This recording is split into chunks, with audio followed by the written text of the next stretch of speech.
Today we are going to learn the torque required to lift the load by a screw jack. உங்களுக்கு எல்லாருக்குமே screw ஜாக்னா என்னென்னு தெரிஞ்சிருக்கும். நம்ம கார்லாம் பஞ்சர் ஆயிடுச்சு அப்படின்னா நம்ம ஒரு டிவைஸ் யூஸ் பண்ணி நம்ம காரை லிஃப்ட் பண்ணுவோம். அந்த டிவைஸ் தான் வந்து ஸ்க்ரூ ஜாக். அது எப்படி ஒர்க் ஆகுது? ஒரு லீவர் இருக்கும். அந்த லீவரை நம்ம சுற்றுறது மூலமாக நம்ம வந்து இந்த காரை வந்து தூக்கவும் முடியும். அதே மாதிரி அதுக்கு ஆன்டி கிளாக் வைஸ் டைரக்ஷனில் சுற்றுறது மூலமாக அதை இறக்கவும் முடியும். ஸோ இந்த வகையில் இந்த ஸ்க்ரூ ஜாக் வந்து நம்மளுடைய எஃபர்ட்டை வந்து ரெடியூஸ் பண்ணுது. காரை ஈஸியாக வந்து நம்மளால் லிஃப்ட் பண்ண முடியுது, அதே மாதிரி இறக்கவும் முடியுது. ஸோ இதோடைய இந்த டெரிவேஷனுடைய நோக்கம் என்ன? The torque required to lift the load, இதுதான் நம்மளோடது. ஸோ டோட்டல் டார்க் அப்படின்னு சொல்லி பார்க்கும்போது ரெண்டு காம்பனண்ட்டாக பிரிக்கலாம். T1 T2. T1 அப்படிங்கிறது என்ன? Torque required to overcome the friction between the screw and nut. So நட்டுக்கும் ஸ்க்ரூக்கும் இடையில இருக்கக்கூடிய ஃப்ரிக்ஷனை ஓவர் கம் பண்ணக்கூடிய டார்க்கை T1 அப்படின்னும், torque required to overcome the collar friction, அதாவது இந்த சர்ஃபேஸ் ஃப்ரிக்ஷனை ஓவர் கம் பண்ணுறதை நம்ம T2 அப்படின்னு சொல்லி வச்சுருக்கிறோம். ஸோ ரெண்டையும் சேர்ந்தது தான் டோட்டல் டார்க் T. இதுதான் நம்ம கண்டுபிடிக்க போகிறோம். ஸோ இது வந்து நம்ம ஒரு ஃபிகர் மூலமாக காமிச்சிருக்காங்க. ஸோ இந்த ஸ்க்ரூ வந்து ஒரு ரொட்டேஷன், கம்ப்ளீட் ரொட்டேஷன், ஒரு ஸ்க்ரூவோட த்ரெட்டு கம்ப்ளீட் ரெவல்யூஷன் வரும்பொழுது அது வந்து ஒரு இன்க்ளைன்டு பிளேன் மாதிரி தான் செயல்படும். அதனால தான் இந்த நம்ம ஆல்ரெடி இந்த ஹெலிக்ஸ் ஆங்கிள் அப்படிங்கிறது நமக்கு தெரியும், இன்க்ளைனேஷன் ஆங்கிள் அப்படிங்கிறது நமக்கு தெரியும். ஸோ அதை வச்சு ரெப்ரசன்ட் பண்ணியிருக்காங்க. πd அப்படிங்கிறது சர்க்கம்ஃபரன்ஸ் ஆஃப் த ஸ்க்ரூ. இந்த ஸ்மால் p அப்படிங்கிறது பிச்சு, ஒரு ரெண்டு த்ரெட்டுக்கு இடையில இருக்கக்கூடிய அந்த டிஸ்டன்ஸை தான் பிச் அப்படின்னு சொல்கிறாங்க. ஸோ இதை வந்து நம்ம பார்க்கும்போது நமக்கு ஒரு விஷயம் தெரியும். அக்கார்டிங் டு த ட்ரிக்னாமெட்ரி, இது எந்த மாதிரி எந்த ஆங்கிளோட ரிலேட் ஆகுதுன்னு பாருங்கள். ஆப்போசிட் சைடு, இந்த ஆங்கிளோடைய ஆப்போசிட் சைடில் p வேல்யூ இருக்குது, ஆங்கிளோடைய அட்ஜசன்ட் சைடில் πd இருக்குது. ஸோ நமக்கு tan alpha is equal to opposite side by adjacent side, that is p by πd அப்படின்னு சொல்லி இதை எழுத முடியும். அதே மாதிரி இந்த இன்க்ளைன்ட் ஆங்கிளில் ஒரு லோடு இருக்குது.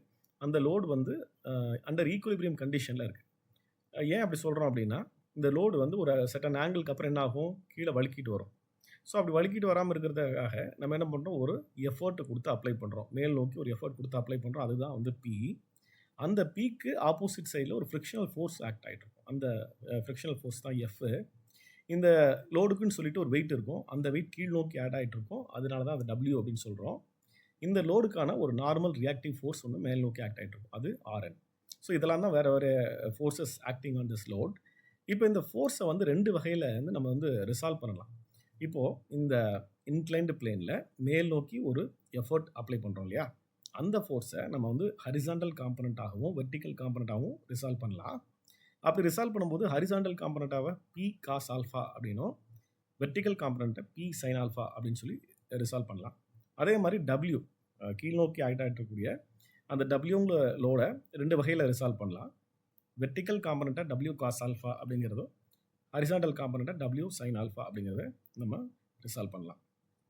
ஸோ அதை தான் இங்கே வந்து மென்ஷன் பண்ணியிருக்காங்க. நமக்கு தெரிஞ்ச மியூ அப்படிங்கிறது கோஎஃபிஷியன்ட் ஆஃப் ஃப்ரிக்ஷன். அதோடைய ஃபார்முலா வந்து நமக்கு தெரியும், mu is equal to tan phi. அது phi அப்படிங்கிறது ஃப்ரிக்ஷனல் ஆங்கிள். நம்ம ஏற்கனவே அந்த இதில் பார்த்தோம் இல்லையா. So tan alpha is equal to P by πd, அதுதான் இங்கே மென்ஷன் பண்ணியிருக்காங்க. Also we know that the frictional force F is equal to mu Rn. So mu அப்படிங்கிறது coefficient of friction, Rn அப்படிங்கிறது normal reaction. Now we are resolving the forces along the plane. Along the plane அப்படின்னு சொல்லி ரெண்டு டைப்பாக வந்து forces வந்து resolve பண்ணலாம். Along the plane resolve பண்ணலாம். அதான் அப்புறம் perpendicular to the plane. Along the plane அப்படிங்கிறது பேரலல் டு த பிளேன் அப்படின்னு எடுத்துக்கணும்.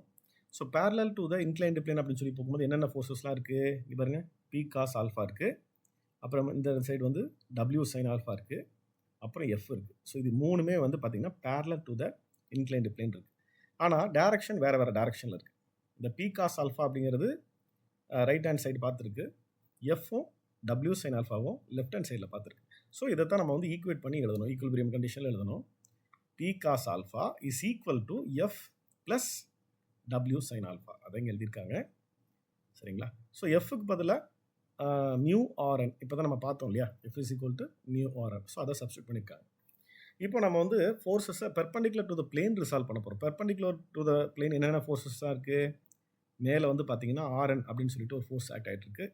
அதுக்கு ஆப்போசிட்டில் அப்படியே வந்து பார்த்தீங்கன்னா P சைன் ஆல்ஃபா அப்படிங்கிற ஃபோர்ஸ் ஆக்ட் ஆகிட்டு இருக்குது. அதே மாதிரி W காஸ் ஆல்ஃபா அப்படிங்கிற ஃபோர்ஸ் ஆக்ட் ஆகிட்டு இருக்குது. ஸோ இதை நம்ம வந்து ஈக்குவேட் பண்ணணும். ஸோ மேலே இருக்கக்கூடிய forces is equal to down side acting forces. So Rn is equal to P sine alpha plus W cos alpha அதான் போட்டிருக்காங்க. இப்போ நமக்கு 2 ஈக்குவேஷன் கிடச்சிருச்சு.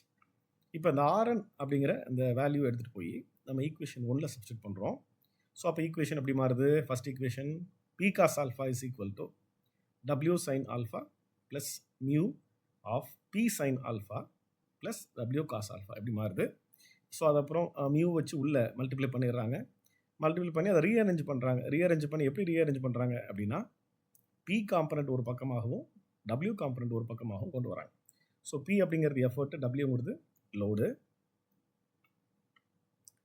அப்புறம் என்ன பண்ணுறாங்க? P ஒரு பக்கமாக வச்சுட்டு மற்றது எல்லாத்தையுமே இன்னொரு பக்கம் கொண்டு போயிடுறாங்க. இப்போது மியூக்கு பதிலாக tan phi அப்படிங்கிற வேல்யூ சப்ஸ்டியூட் பண்ணுறாங்க. அது நமக்கு தெரியும். Coefficient of friction is equal to tan phi அப்படின்னு தெரியும்.